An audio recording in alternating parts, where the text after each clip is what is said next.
हाँ तो दोस्तों, स्वागत है साइंस की एक नई क्लास में। हमारे जो आज की क्लास में टॉपिक होगा वो होगा बेटा मेंडलीव्स पीरियोडिक टेबल। ठीक है, तो चलिए आज की क्लास शुरू करते हैं।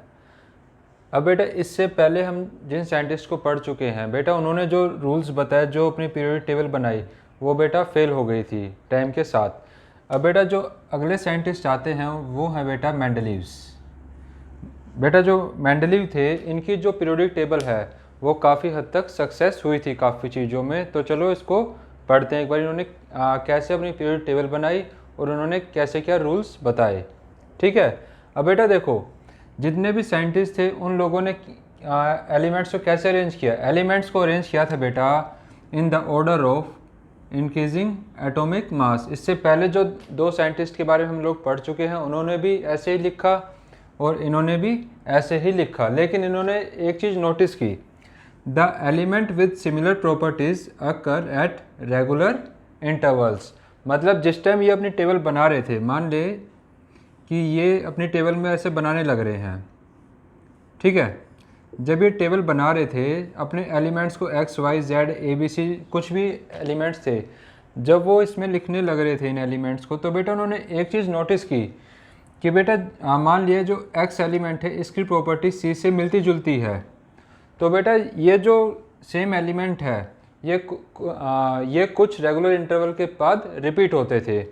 मान लिया x की c से है, y की f से थी और z की d से थी, तो बेटा कुछ रेगुलर इंटरवल के बाद अपने आप रिपीट होना शुरू हो गए थे। ठीक है, तो बेटा इन्होंने बेसिक फार्मूला क्या बताया, जो इनका प्रिंसिपल था, जो मेन प्रिंसिपल था, जो आप लोगों को याद रखना है वो ये है बेटा, the properties of elements are a periodic function of their atomic mass. ठीक है बेटा, ये आप लोगों को याद रखना है कि जितनी भी एलिमेंट्स की प्रॉपर्टीज़ हैं वो किस चीज़ का बेसिक फंक्शन है, वो बेटा उनके एटॉमिक मास का पीरियोडिक फंक्शन है। ठीक है, वो जो उनकी प्रॉपर्टीज़ हैं वो किस पे डिपेंड करती है, एटॉमिक मास पे। तो आप लोगों को ये स्टेटमेंट याद रखनी, क्योंकि कई बार पेपर में क्वेश्चन डायरेक्ट आता है कि जो मेंडलीव का मेन प्रिंसिपल क्या था, जो मेंडलीव पीरियोडिक टेबल है उसका मेन प्रिंसिपल क्या है, तो आप लोग डायरेक्ट लिखोगे the property of elements are a periodic function of their atomic masses. ठीक है बेटा, उम्मीद है समझ में आ गया होगा। अब बेटा उसके अलावा जो मेंडलीव ने टेबल बनाई, मेंडलीव ने बेटा जो टेबल बनाई ना, उसमें 6 तो थे पीरियड्स और बेटा ग्रुप्स थे 8। ठीक है, अब ये क्या होते हैं एक बार एक टेबल में समझ लेते हैं कि इनको हम लोग कैसे बनाते हैं। ठीक है, मैं यहाँ पे एक टेबल बना के बताता हूँ कि पीरियड किसे कहते हैं और ग्रुप्स किसे कहते हैं। मान लिया ये हमारी एक टेबल है, ठीक है बेटा, कुछ ऐसी एक टेबल बनी हुई है और ये उसके बॉक्सेस हैं। अब बेटा जितने भी वर्टिकल कॉलम्स हैं, मतलब ये वाले, ये इन्हें बोलते हैं हम लोग ग्रुप्स। ठीक है, और बेटा जितने भी हॉरिजॉन्टल कॉलम हैं, मतलब ये इस तरह लेफ़्ट टू राइट में, ठीक है, इन्हें बोलते हैं बेटा पीरियड। लेफ़्ट टू राइट है बेटा पीरियड, ऊपर से नीचे की तरफ बोलते हैं ग्रुप। तो बेटा जो मेंडलीव की पीरियोडिक टेबल थी, इसमें कितने ग्रुप्स थे बेटा, इसमें ग्रुप्स थे 8 और पीरियड कितने थे, पीरियड थे बेटा 6। ठीक है, ये आप लोगों को दोनों चीज़ें याद रखनी है कि जो मेंडलीव की पीरियोडिक टेबल है उसमें कितने पीरियड हैं और कितने ग्रुप्स हैं, क्योंकि क्वेश्चन ये भी कई बार आ रखा है कि मेंडलीव की पीरियोडिक टेबल के कितने पीरियड्स और कितने ग्रुप्स हैं। तो आप लोग आंसर लिखोगे, मेंडलीव की पीरियोडिक टेबल में 6 तो पीरियड हैं और ग्रुप हैं 8। ठीक है बेटा, ये तो हो गया मेंडलीव की पीरियोडिक टेबल के बारे में, कुछ उसकी बेसिक प्रॉपर्टीज़ और उसके अलावा इन्होंने किस तरह से अपने एलिमेंट्स को अरेंज किया और उन्होंने कैसा पैटर्न फॉलो किया।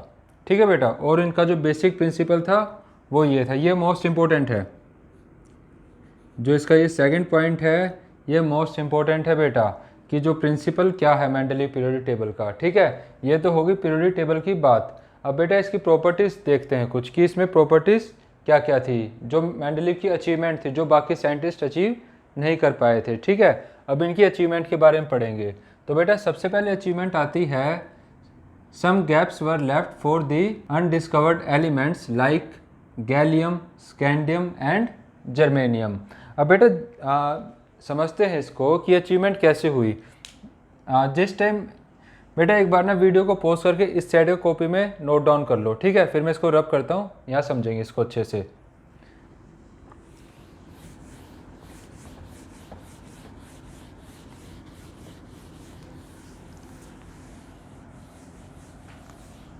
इसमें बेटा जिस टाइम ये अपने पीरियोडिक टेबल बना रहे थे, मान लेते हैं ये कुछ ऐसे पीरियोडिक टेबल ये बनाने लग रहे थे उस टाइम पे, और अपने एलिमेंट्स को इसमें लिखने लग रहे थे, ठीक है। ये इनकी पीरियोडिक टेबल है। ये बेटा एक एग्जांपल है, एग्जैक्ट नहीं बनाई है क्योंकि इसमें जो नंबर ऑफ ग्रुप्स हैं और पीरियड वो भी अलग है। ये सिर्फ एक एग्जांपल के लिए, ठीक है। मान लिया ये कुछ एलिमेंट्स को रख रहे थे ऐसे ऐसे, F, G, E, A, B, C, D, कुछ इस तरह से अपने एलिमेंट्स को लिखने लग रहे थे। तो बेटा इन्होंने क्या किया, जिस टाइम ये इंक्रीजिंग एटॉमिक मास के ऑर्डर में लिख रहे थे, तो बेटा इन्होंने कुछ जगह पे खाली जगह छोड़ दी, जैसे ये ब्लैंक्स छोड़ दिए हैं मैंने, ठीक है। अब बेटा अगर कोई बंदा अपने काम में कुछ ब्लैंक्स पे छोड़ दे, उसे लगता है कि ये कुछ कमी है उसके काम में, लेकिन मेंडलीव का क्या कहना था बेटा, उन्होंने ये बोला कि मेरे टाइम तक सिर्फ 53 एलिमेंट्स पता है, लेकिन फ्यूचर में क्या पता, जैसे जैसे साइंस में प्रोग्रेस होगी और भी नए एलिमेंट्स मिल सकें। तो बेटा इन्होंने अपनी एक अचीवमेंट की तरह रखा कि जो मैंने ब्लैंक स्पेसिस छोड़े हैं ना इसमें, ये मेरी टेबल की कोई कमी नहीं है। क्या पता फ्यूचर में कोई ऐसा एलिमेंट हमें मिल जाए जो कि इन ब्लैंक स्पेसिस में फिट हो जाए, ठीक है। और बेटा हुआ भी ऐसा ही।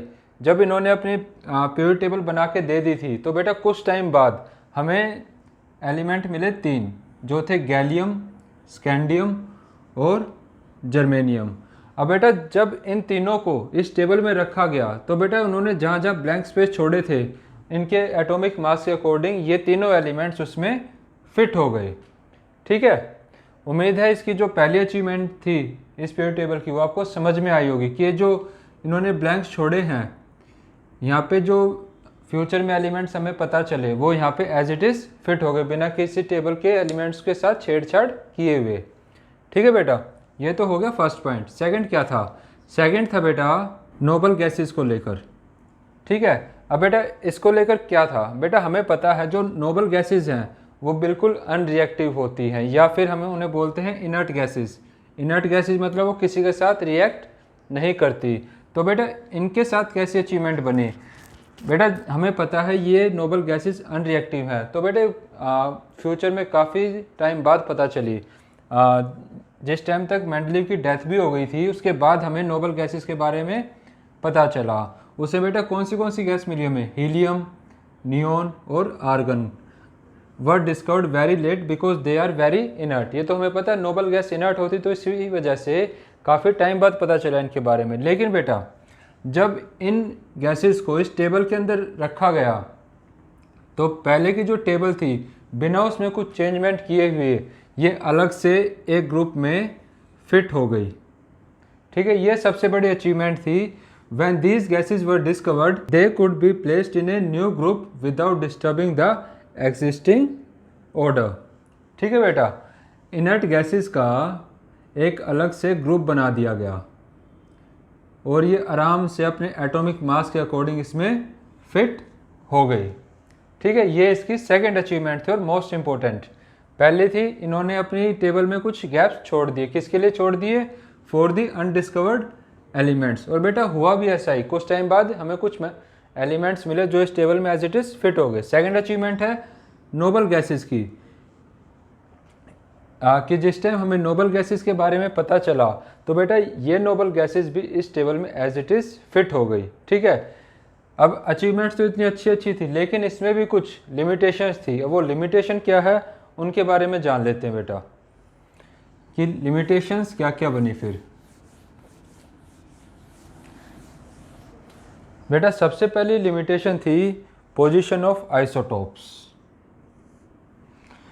अब बेटा आइसोटोप्स क्या होते हैं, position of isotopes could not be explained, ठीक है, सबसे पहले हमें पता होना चाहिए आइसोटोप्स होते क्या हैं। आइसोटोप्स, एक बार इसकी डेफिनेशन लिख लेते हैं आइसोटोप्स की, उसके बाद आगे बढ़ते हैं। ठीक है बेटा, आइसोटोप्स हैं, isotopes are the same elements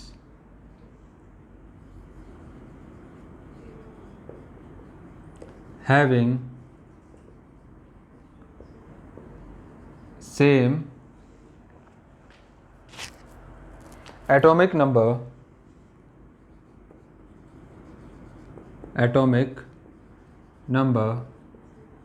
but different mass number. बेटा आइसोटोप्स के बारे में आप लोग 9th क्लास में पढ़ चुके हो स्ट्रक्चर ऑफ एटम में। ठीक है, एग्जाम्पल लिख लेते हैं इसका। एग्जाम्पल लेंगे बेटा Cl किसका सिंबल होता है? Cl है क्लोरीन। ठीक है, इसका एटॉमिक नंबर कितना होता है? 17। लेकिन बेटा इसके दो आइसोटोप्स हमें मिलते हैं, जिसमें एक का तो एटॉमिक मास है 35 और एक है बेटा Cl 17 और 37। अब बेटा देखो, जैसे जैसे साइंस ने प्रोग्रेस किया हमें आइसोटोप्स के बारे में पता चला। आइसोटोप्स में क्या दिक्कत आई भाई, ये एलिमेंट तो सेम है लेकिन एटॉमिक मास अलग अलग है। अब मान लिया मेंडलियन जो टेबल बनाया उसमें क्लोरीन कहीं यहाँ था, लेकिन उस टाइम जो हमें पता था वो था सिर्फ 35 के बारे में, 35 लिख दिया। अब बेटा यहाँ 36 पे कोई एक्स एलिमेंट मान लेते हैं, यहाँ वाई 37 कुछ था, लेकिन हमें एक और Cl पता चल गया जिसका एटॉमिक मास 37 है। अब ये बताओ इसको इसमें कैसे पुट कर दें, क्योंकि यहाँ पहले से है।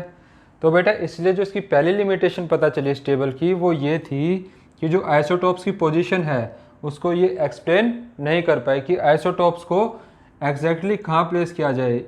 इस वाले Cl के साथ ही पुट कर दें कि इसका आइसोटोप है, या फिर जिसका एटॉमिक मास पहले से 37 है इसके साथ इसको एडजस्ट किया जाए। ये टेबल इस चीज़ को क्लैरिफाई नहीं कर पाई। ठीक है बेटा, ये तो हो गया आइसोटोप्स के बारे में इसकी पहली लिमिटेशन। अब बेटा सेकंड लिमिटेशन क्या थी? No fixed position for hydrogen. अब बेटा ये हाइड्रोजन को लेके कैसे बनी लिमिटेशन? बेटा आपको पता होगा हाइड्रोजन कैसे एग्जिस्ट करती है, हाइड्रोजन H2 के फॉर्म में एग्जिस्ट करती है। उसके अलावा हाइड्रोजन जो है मेटल के साथ भी रिएक्ट करती है और हाइड्रोजन जो है नॉन मेटल के साथ भी रिएक्ट करती है। तो बेटा इस टेबल के अकॉर्डिंग हम ये नहीं बता पा रहे थे कि हाइड्रोजन किस तरह से एक्ट करेगी, वो एज ए हम उसको मेटल कंसिडर करें, as a non metal consider करें, या फिर एज ए गैस कंसिडर करें। ठीक है, क्योंकि बेटा हाइड्रोजन जो है आयनिक बॉन्ड के साथ साथ कोवैलेंट बॉन्ड भी बनाती थी नहीं, बनाती है। ठीक है, तो बेटा इसकी जो पोजीशन थी हाइड्रोजन की ये इसको अच्छे से एक्सप्लेन नहीं कर पाया। ठीक है, अब बेटा तीसरी लिमिटेशन है wrong order of atomic mass of some elements could not be explained. अब ये क्या चीज़ थी इसको समझते हैं। एक बार आप आइसोटोप्स की डेफिनेशन नोट डाउन कर लो, ये एग्जाम्पल लिख लेना Cl का। ठीक है, उसके बाद हम थर्ड लिमिटेशन समझते हैं। क्या थर्ड लिमिटेशन?